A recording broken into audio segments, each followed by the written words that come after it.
All right, just testing a new Varus Edge. I was able to actually have one of these, but I found a deal on Marketplace that I couldn't resist, like a really, really good deal, and just wanted to test it out this morning and thought I'd shoot a video. Just on a feature I found, and just with some general diagnostic tips, I guess. So basically every car kind of achieves the same thing with any internal combustion engine. Newer cars, we have to meet emission standards, so we have O2 sensors and we're adjusting our air-fuel ratio based on how much air we're taking into the engine, and we're reading the air-fuel ratio in our exhaust. We have cats, so we're going to put the way they monitor it is we put some O2s on each bank in front of the cats and some after the cats, and this way we can determine catalyst efficiency and clean have a clean burn of the ignition spectrum. I've said in other videos where the ECM's job is to actually drive the car rich and lean. There's some chemical reactions that occur under a rich condition and will burn out some certain emissions, and then some will need to be under a lean condition to burn out certain emissions. So the ECM could definitely drive and just stay stoichiometric, which means just the like the ideal perfect burn. But it's actually, if we're looking at this signal on bank 2 sensor 1, you can see the oscillation. We're going rich lean, and what it's doing is when you read, now you're going to have a different range and actually a whole different unit of measurement on wideband O2 sensors than normal O2 sensors. But these manufacturers actually will convert that to read like the sensors everyone started with, 0 to 1 volt. Anything over a half a volt, 500 millivolts would always be rich. Anything below would be lean. So some of the manufacturers, you got to be careful, will convert that milliamp reading into a voltage level. Some manufacturers actually bias the voltage on their O2 sensors. So some scan tools will present the data different. In this video, we're presenting it straight up, where below a half a volt is lean, above it is rich. So after you get the signals kind of converted and you know what sensor you're reading, you want to look for something like this where the ECM is driving rich lean. And there's an actual a ratio, how many times it crosses from rich to lean. The ATS scope is really, scanner is really good about pointing that out, and it can look at your fuel control and then it'll tell you if you have good fuel control or not, air fuel control. So what happens when, we're not getting enough fuel, the air fuel ratio is out? Well, it'll be able to determine that from what it's reading in the cats, right? So, and what will happen is the sensors before the cat will see more deviation. You'll see that rich lean, right? The sensor after it is dampened out by the effect of the catalytic converter and is more of just a level signal. Now, so I'll show you bank 2 sensor 1, we're oscillating here, okay? Going rich lean, right? Bank 2 sensor 2, we got a problem here. Even if since it's level, we're reading really lean. We're actually reading negative 0.3 volts, right? I'll tell you right now, we have an exhaust leak and we're sucking air into that pipe. Some people would say, well, how could you suck air if there's pressure in the pipe? The exhaust is pushing air out. How do you get air into it? Well, there's something called the Venturi effect where you actually will suck air into it. So now, if you look at a good operating one, so we'll look at bank 1 sensor 2 voltage, you can see I'm 0.6 volts, right? So we're above a little, we're a little rich. That's a good signal, right? And you can't get thrown off by the scale. It would look like we're low voltage here, right? If you look at this graph here and that graph here, they look about the same, but you got to look at the unit because these will scale that to fit in on the screen, okay? So you got to be careful about the scale. So that's a good tip right there. Another tip is basically looking, even if you don't know how it works, looking at the data. And so right here, correlating data, okay? So we could assume bank 1 should operate like bank 2. And then sensor 1 on whatever bank should kind of look the same as sensor 2 on whatever bank you're on, right? So you can see we got a big deviation here. We're at 0.6 volts, pretty steady here, and we're negative here, right? So that should clue you in. Now, you don't know what one is right, okay? So at that point, you might look at the scan data ahead of it, so the O2 in front of it, and see if there's anything that looks wrong with that. Or do some research. You know, you got to have some good background knowledge, and using the internet is a great resource. So what happens is we're going to meter the air through a map or a MAP sensor coming into the engine, right? We're going to need to know load, throttle, you know, it's going to take all the sensors. We're going to be in closed loop operation, and we got to know how much fuel to add into that mix. And the way we control that is injector on time. How long that injector is introducing fuel into the airstream, okay?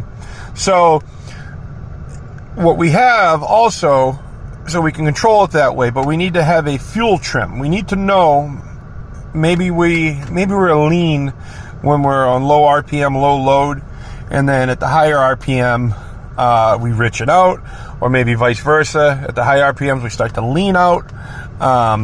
And we're going to build a table, and we call that our fuel trim tables. So right here, you can look at our long-term adaptive fuel, right? And you can see we're at 10, right? So what that's saying is, normally 0 is perfect, right? We don't have to add more fuel than normal. So 0 is, car comes out of the factory, it's got a perfect tune, and there's no fuel correction needed. Everything's working great. And we don't have to add any more fuel, okay? Now let's say over time we have a very low adaptive fuel trim. And over time, let's say, you know, we get a fuel restriction in the injectors, components wear out.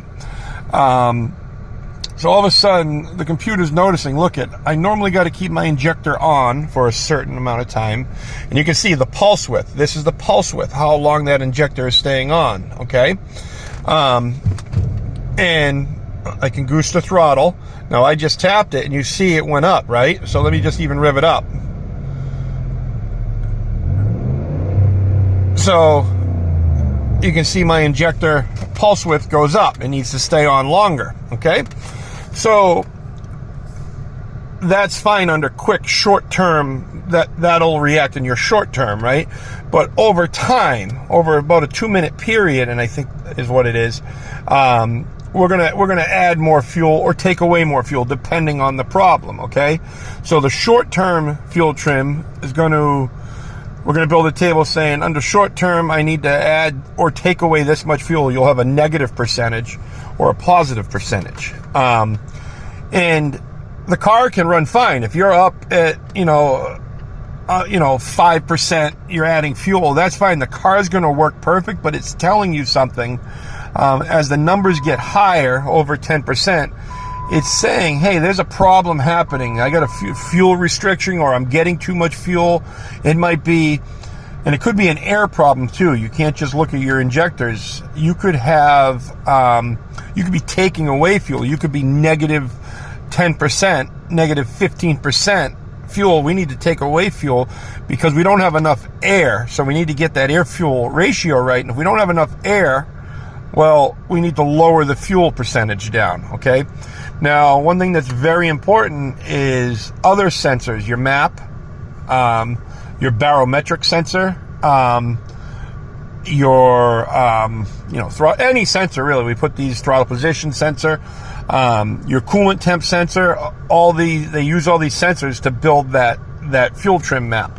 But the piece of or the neat thing I found on the Verus, and I have the same one with the same, actually, I think it's the same, it's 2023, but it might be a newer revision of it. I found this. If you go into Troubleshooter, the first thing I explained about correlating data, and it's good, just even whether you use an oscilloscope, to jump in to a good working vehicle and get known good data, whether it's some waveforms or just scan data, okay? So if we go into Fast Track scan data, let's look at O2 sensor goal versus desired, okay? So say the engine's asking for something, a certain sensor to be at this level, it's going to show, hey, this is what I want, this is what I'm expecting, but this is what I'm getting back. Well, it has that feature in here, basically we'll read it. O2 goal, both 0 and 1 sensor goal are the desired voltage that the PCM wants from the sensor, shown two different ways. Sensor goal is the goal including the 2.5 volts biased into the ground circuit. So that's important to know. There's a bias on some O2s, so you can't get thrown off by bias voltage. The 0 to 1 goal is the goal without the bias voltage. And that's what I said, these companies convert the signal so you can read without the bias to make it, basically, everyone's used to that older 0 to 1 volt range. And now with the biasing voltage and going to wide bands, it helps to convert that signal, just so you can kind of, it's same thing as looking at Fahrenheit versus Celsius. It's hard to realize in my head what 70 degrees Celsius is. Fahrenheit clicks in my head more than that. So that's what they're doing with these values. So you compare the 0 to 1 goal with the 0 to 1 volts. Kind of simple. So right here, the engines, the 0, 1, bank 1 sensor 1 goal volts 3.12, and we're getting 3.3. That's good. They're relatively close.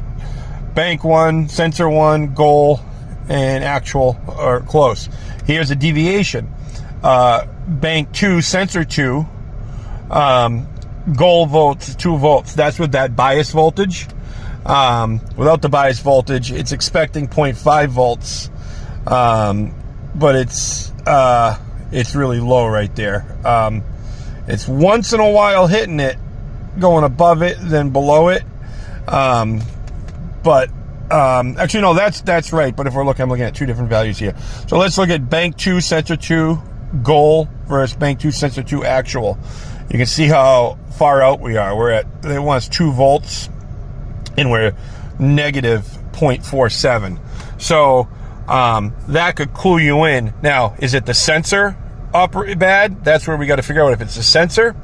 You can play swaptronics and put one sensor to the other bank. Is it the wiring up to the ECM? You can put a scope on it, see if you're getting a good measurement.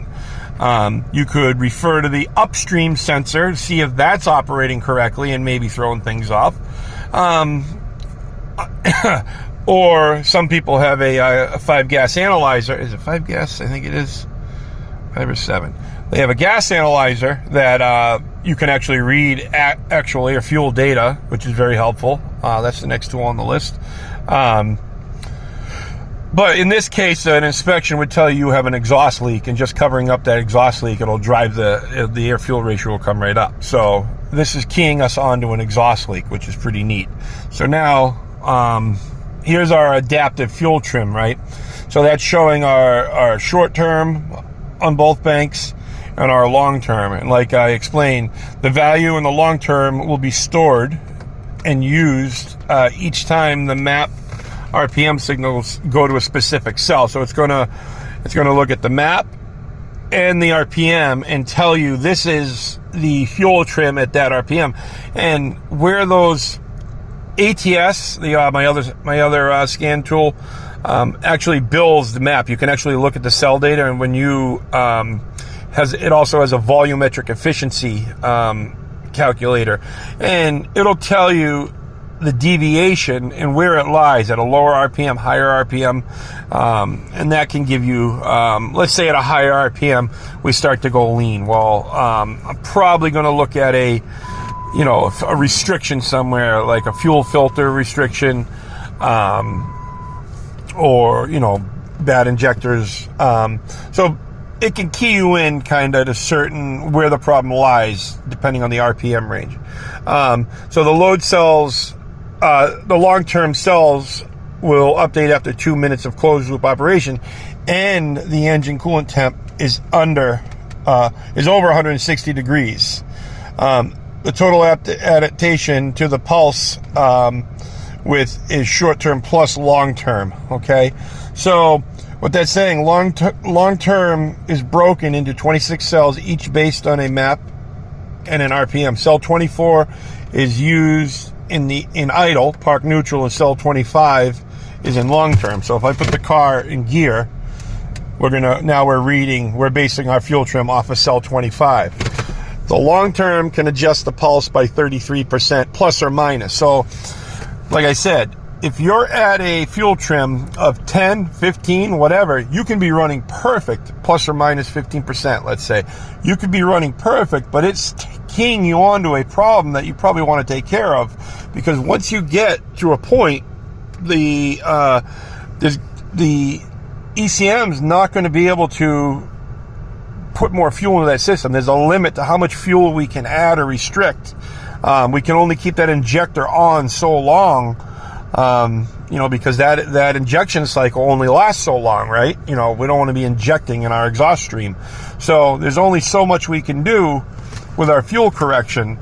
And having all this data can key us in before the problems occur. And that's my whole point, is looking at scan data, even on operational cars, and looking at trends and catching them before they happen. And two things happen. You can catch problems before they happen, and you can start to burn into your head what a known good. And like I said, known good waveforms, known good scan data will help. So when you hook up to a car and you're troubleshooting it and you're under the gun, you can point out a value that's out without having to go in and do some research and try to do the correlation thing, looking at one versus another. That this should be running. I know an oxygen sensor, a bank one, sensor one oxygen sensor should oscillate, over, above and below 0.5 volts. I know that, so if I see one just sitting there dead at 0.2 volts, I know that's lean or no activity. I can say that's dead. So knowing what the data looks like, it's not a waste of time to hook up your scan tool, practice with it, hook up your scope, practice with it. When you have time, when you got to work, you got to work. But it is a very good idea to look at known good on running units, or if you know someone that has something that's broken, looking at, hey, we got a dead injector. Let's look at what that looks like on an oscilloscope. Put a pulse sensor in the exhaust and let's see what a dead hole looks like. As an industrial generator tech, I don't get to do automotive too much, but I just love how much information is out there for the automotive guys. Now, it's not a magic tool. You just don't hook it up and it tells you what's wrong. But compared to what we have in the field, I could tell you, they're making some changes, but it's not as refined as the automotive field. So that's today's video. 20 minutes, about 20 minutes. Merry Christmas.